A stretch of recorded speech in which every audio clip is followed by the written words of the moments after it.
Now, here is an argument that's been going on for decades. When I was a young adult, and that was many decades ago, as I'm sure you can tell, and it goes on today. And that is, does punishment deter crime or even bad behavior? And a lot of people over the decades have increasingly made the argument that it does not. I'm taking the opposite view, and I'd like to hear your argument. Prove me wrong if you think that indeed punishment doesn't work. In my generation, and those out there who look like me, went to school when I went to school, it does work, and it did work. Now, what's my proof?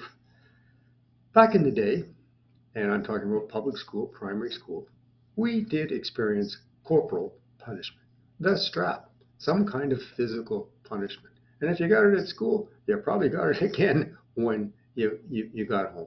I can just hear people screaming, "Oh, no, no, no, no, you can't do that, you can't touch your kid," etc. It wasn't always physical punishment. You could be confined to your room, you could be sent to your room without dessert, even though your parents knew they'd give it to you later on. You might not be allowed to go out with your friends. Today, what's severe punishment? Take somebody's phone away from them. Oh yeah, that's pretty severe, and that's going to do nothing. But you know what? It worked. And what the people who argue that punishment doesn't work never tell you, they can come up with statistics that show repeat offenders after being in prison or after being, charged. Sure. What's the percentage, though, of the overall population? They never say that. They might say this percentage of criminals reoffend. But criminals, try and find statistics on that. Anything I found, it's depending on the level of criminality, of course, it's below 10%. It's probably below 5% of the population. So these do-gooder arguers are talking about 5% of the population, and what percentage of that 5% punishment doesn't act as a deterrent. What you don't hear is the other 95%, me and all my colleagues that I went to school with. So some of us that went to public school together, way back then, of course, 2-year difference, 3-year difference, older brother, younger brother, it's a big difference. You hang out with a different group of kids. But now, since one of them built a golf course, a whole bunch of public school kids get together still and play golf. And we laugh about those days. There were real live Fonzie type characters. Leather jackets, slick back hair, pointed shoes, getting in fights, always getting in trouble at school. Maybe a few of them got the strap. They joked about it.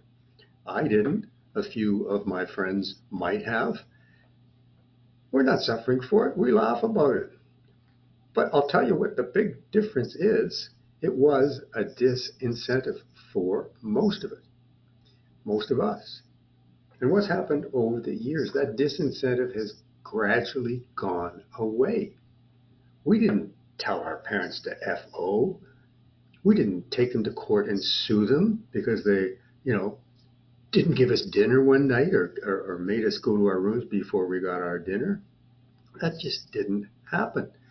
Why have things changed so radically today? Why is it that kids can't even look at each other the wrong way, or that somebody might pull out a gun and shoot them?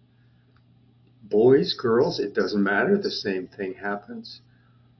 Did we take guns to school and annihilate a whole lot of our colleagues, our schoolmates?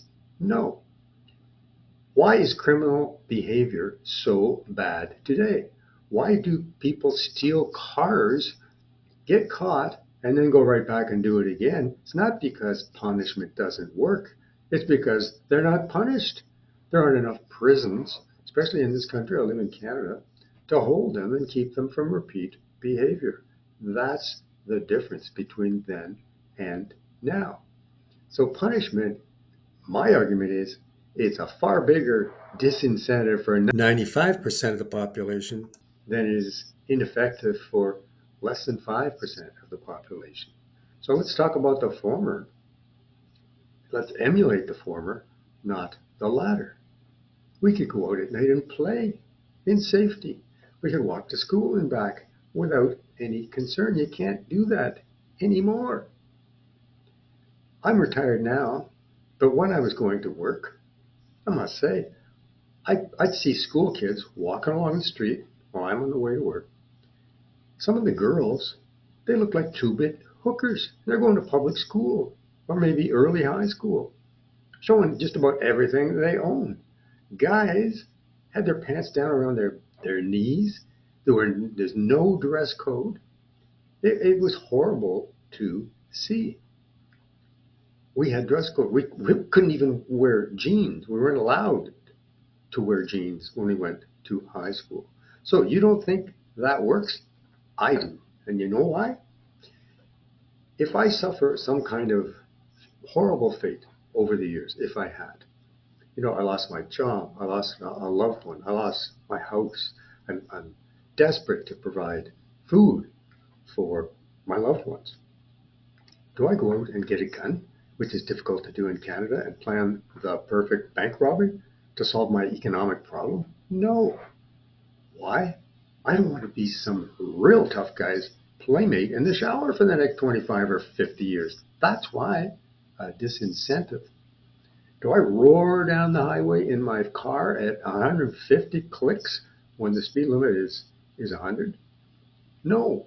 Why? Because I don't want to have to take out a mortgage to pay for my insurance. And after 2 or 3 strikes, lose my insurance and my license. It's a disincentive. And for most of us, even though we might not think about it that way, it works. And I'd like to get back to it. Some form of corporal punishment. It's just too lax today. And I think statistics back that up. So if you strongly disagree with that, let's hear why you disagree with it. We joke when we get together for that golf game about those days. None of us suffered, even the ones who got the strap. We had physical punishment. We even got maybe manhandled somewhat by today's standards by strict teachers, but there was no abuse. None of them were taken to court. Of course, statistically, that could always happen. It can always happen and does today that people make promises in front of their God in the form of marriage vows and then go out and cheat on each other for the rest of their married lives. Sure. Promises, commitment don't always work, but punishment as a disincentive does. Do you agree or disagree? Let's hear what you have to say, because I want to see more prisons. I want to see more people be put in prison for serious crime. I want to see consequences for kids who seem to have no sense of discipline or what punishment is. I really would like to see, this is a totally different topic, a return in some cases of capital punishment. And that's really going to get me a lot of negative feedback. But this is just about lackadaisical standards and lack of punishment today. And I maintain we should get back to it because it worked. I was safe when I was a kid.